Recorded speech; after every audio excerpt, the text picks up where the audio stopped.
yesterday out in Frisco, Texas. He said, I expect him to be out there, but I'm not sure he's going to be 100%.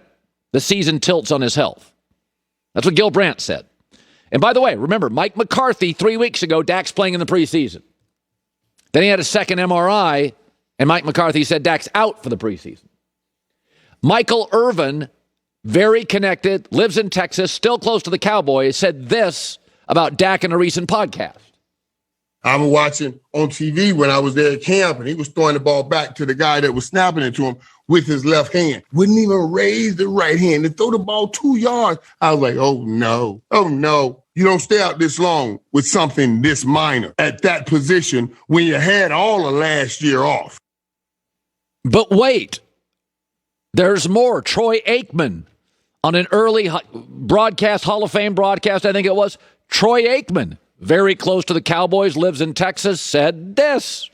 Yeah, the Cowboys are downplaying it, but I think when your franchise quarterback's missing the amount of time that he's missing, I tend to think it's probably a little bit more significant than what they have led on. And, you know, big year for a lot of people.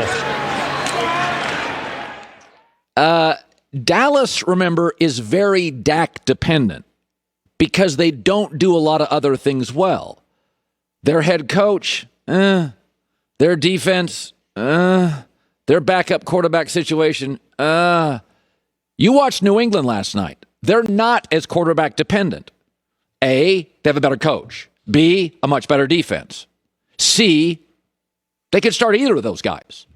They're not dependent on Cam or Mac Jones. They could each play. The worse your team is, the more dependent you are on the guy that touches the ball 60 times a game. I mean, never forget, Dak was on pace last year in the 4 games he played, started and finished, to throw for 6,700 yards, shatter every NFL record. And they were still 1-3. And the one win was that ridiculous fluke win against Atlanta. Like, Dallas needs to get on the phone. It's called Nick Foles in Chicago, Gardner Minshew in Jacksonville. I mean, I'd go Mason Rudolph in Pittsburgh because it looks like Dwayne Haskins may win the backup job there. This is a very Dak-dependent team. And I hear this all the time. Everybody's quarterback-dependent. You watched New England last night. They're not. That is a coaching, running game, O-line, defensive story. One quarterback past his prime, the other not near his prime. They could win 10 games. They won 7 last year. Now we've added an NFL game, and they're a better roster. So, remember, this is a baseball injury to Dak. It's a shoulder injury, right? That's why the Cowboys contacted the Texas Rangers and the New York Yankees. And pitchers who get this injury, they put them on the shelf. They don't pitch.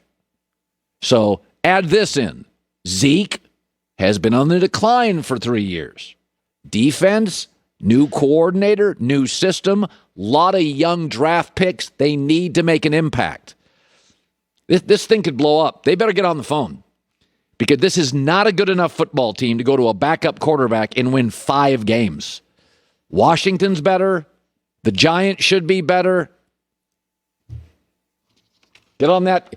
Jerry's got a 350-foot yacht. He's got to get on that small little iPhone right now and call the Chicago Bears or the Jacksonville Jaguars.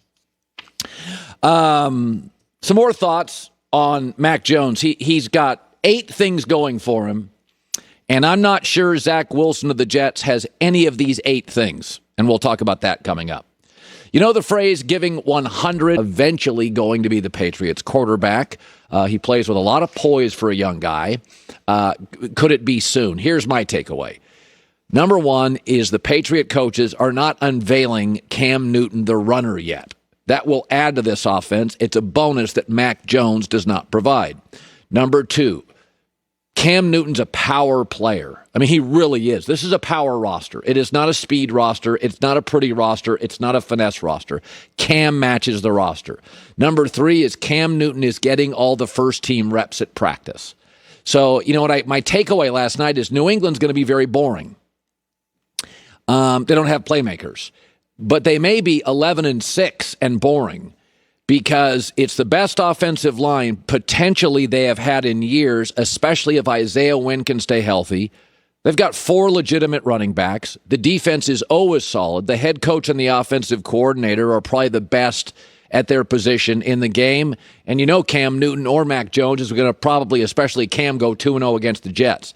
Never forget this, is that the dynasties for New England, the early and the late dynasties, looked a lot like this team. Let's go to the first dynasty. The receivers were David Givens, Deion Branch, Troy Brown. No elite receivers. The running back was Antoine Smith, who over several years averaged about 800 yards a game. The defenses were stingy. Brady made no mistakes. And they won a bunch of Super Bowls. And the last dynasty before Brady left, let's go back and look at that one. It was Edelman and old Gronk. Brady didn't make a lot of mistakes. The defense was stingy. And like the early Patriot dynasty, the running backs, 3 different leading rushers in 3 different Super Bowl wins. When New England had the playmakers, Randy Moss, Aaron Hernandez, Wes Welker was the best slot receiver in the league. They didn't win any Super Bowls. Those weren't the Super Bowl years. They were good. They broke some records. They were more fun to watch. This roster is a lot like the early and late Super Bowl rosters.